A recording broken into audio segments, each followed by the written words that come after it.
Join me as I paint this beginner-friendly sailing scene in watercolor. I'll share plenty of tips and tricks along the way, so grab your brushes and let's paint watercolors. First, we mix some Winsor Blue, a weak version, and then a stronger version. So more pigment, less water, and that one at the bottom. Then I've got mop brush with just clear water over the whole of the sky area and those most distant hillsides you can go over. Then something like a number 10 brush, you can start dropping in some of that Winsor Blue, the weak version, leaving some white clouds here and there. You decide what shapes you want them to be. There's no set pattern. Then whilst it's wet, you drop in some of the dark version of the Winsor Blue, let it fuse in to what you've already painted. And make sure when you do that dark version, you concentrate at the top of the painting. Then you can wipe off excess amount with tissue and then draw in some of that darker version into the picture from the sides, and that will weaken just a little bit. Then you decide how much you want to strengthen anything up. It's entirely up to you as to what you want to aim for your cloud pattern, etc. But do have the darker areas at the top of the painting. You can just bring some of that across with what's already on the brush.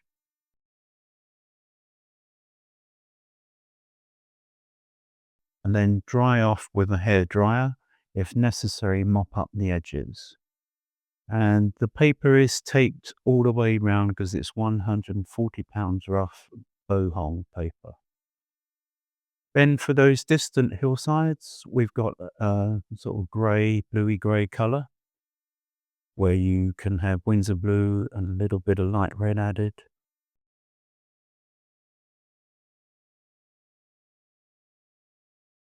Then we're going to paint in the various hillsides, and we've got some Winsor yellow and some yellow ochre and some light red.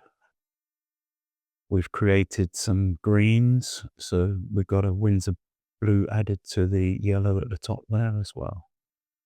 So lay down some clear water, and then once you've done that, just study in the different colours on those hillsides. We're just doing an underpainting for each of those. You could be using a smaller brush, of course, at this stage. You might want to use something like a number 8. And you can see whilst it's wet, I drop in the darker pigment, just building up that underpainting.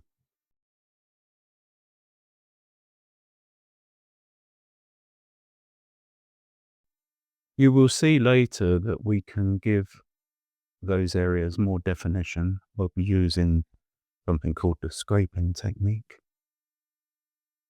Once we've dried those areas off, we can do that. The tricky part here is painting those hillsides in and avoiding the white sails. They will be coloured in later. So you might find yourself resorting to an even smaller brush so that you can achieve accuracy. Sometimes the larger brushes, the point is not that good, and therefore you might resort to a smaller brush, which is fine. It's a very small painting. It's not as if you need lots of pigment and water on your brush at this stage of painting the hillsides.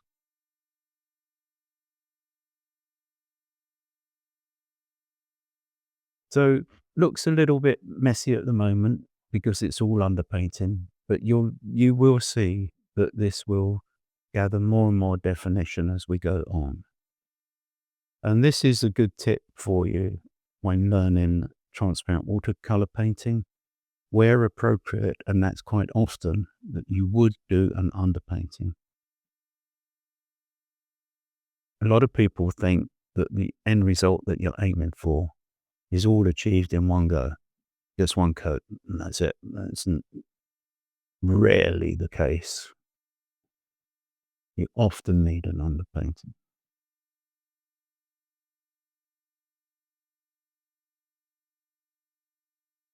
Okay, so there's quite a few to do because they're at different distances, closer ones, and then getting further away, and therefore lighter. And you will see as we build this up. So I'm at the stage there with a smaller brush, something like a number 6, where I'm dropping in some darks on the various hillsides there. You will have seen the finished painting, so you will know what we're aiming for. Okay, so dropping in some of those darks, the browns and the greens and so forth. And for highlights here and there, whilst that's wet, you can drop in some yellow, so you've got variation with light catching here and there. Still looks a bit messy, but you will see it will come to life much more as we progress. You will find often, if you're learning transparent watercolor, that you start painting, you get so far through, and you start thinking to yourself, oh, this is not going to work. It's not looking right.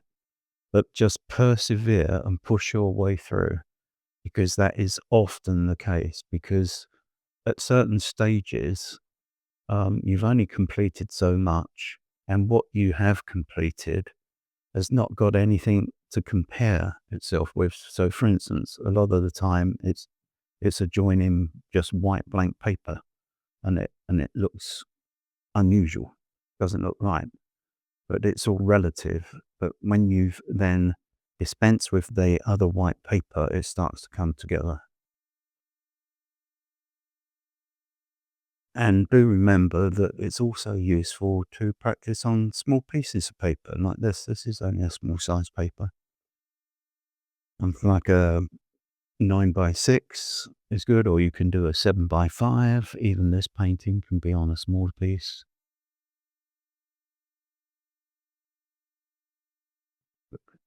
So what I'm doing now is I'm putting some more definition in the hillside, the closest one to the water, just showing those various clumps of bushes and trees, so forth, on that hillside. And they're not meticulously painted in, but they're indicated enough to tell the story. So you might find here and there, so the video isn't too long, that we might jump ahead a little bit, but you can see the general principles, the way that this is achieved, and then repeated on the left side and so forth. And then for the water, we've got a weak version of our Winsor Blue. You decide what intensity of blue you wish for, but do remember that first of all, you're doing an underpainting, because you will see later, once this is completed and dried, we will be doing a darker version for wave action taking place. On this occasion, you will see the water is just a little bit choppy, but not so choppy that there are white caps. It's just a little bit of disturbance.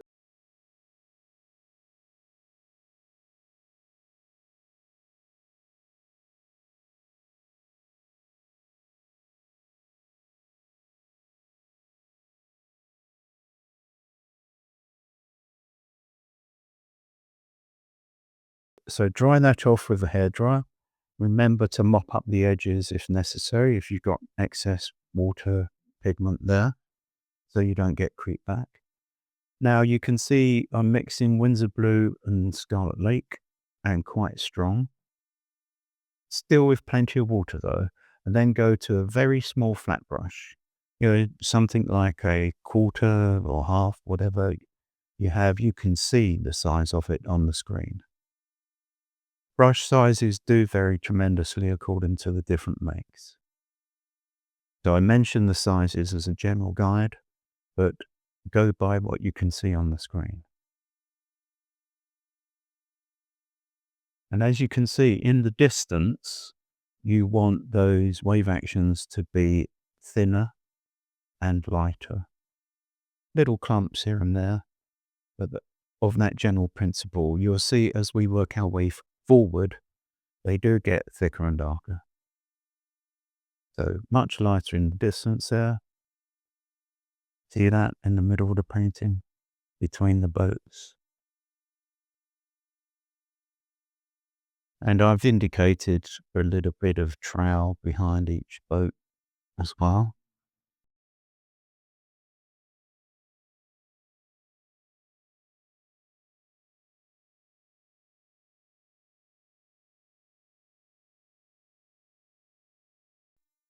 This is a good way of achieving water, whether it's on a lake, on a river, on the ocean, to do that underpainting first, to dispense with all the white of the paper, and then do your weak color and then your darker color.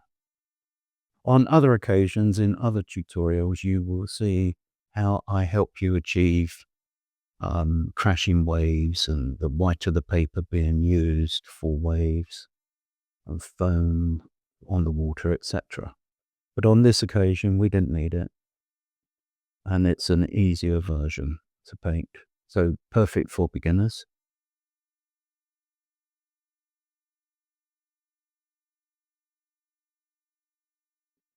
So once that's completed, dry it off, and then we're going to have some fun with colors for the boats and the sails and the people on the boats. You can see they're leaning over, which they do when they're doing this dinghy sailing to catch the wind and make the boat go as fast as possible.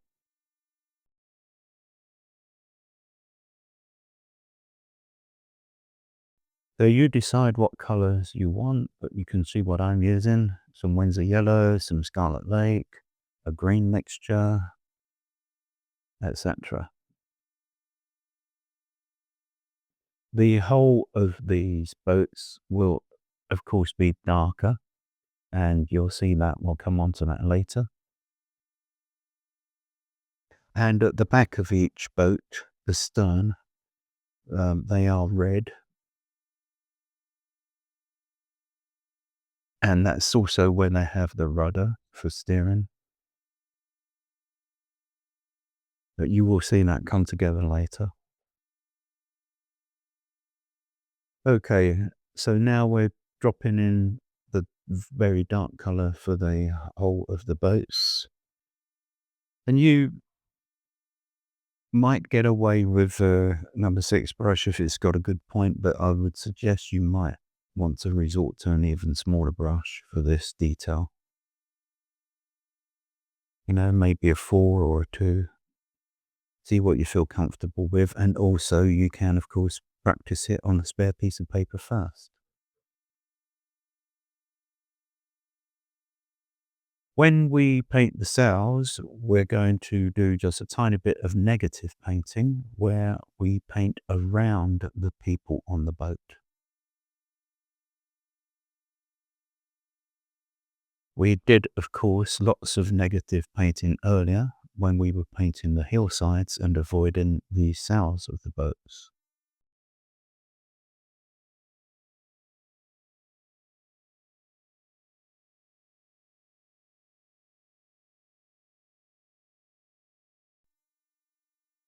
And you would study these boats and the setup and the various ropes and the way the masts are set, etc., for accuracy.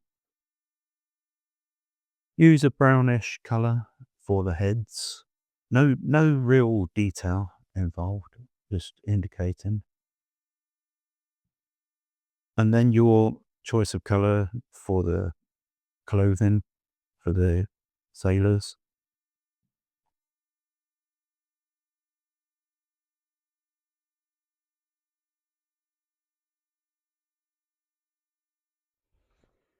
When we get onto reflections, we're not going to get too complicated about it. It's not going to be a mirror reflections as the water's choppy. As you can see, use a flat brush and just indicate a little bit of color of each of the sails. And that will be enough. We're not getting too complicated or fussy.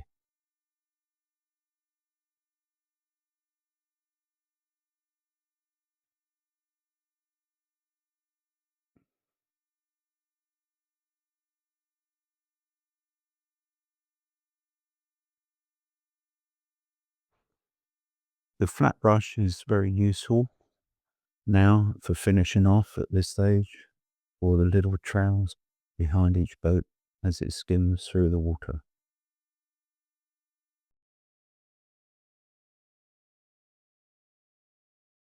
And we're nearly completed, and here's the reveal.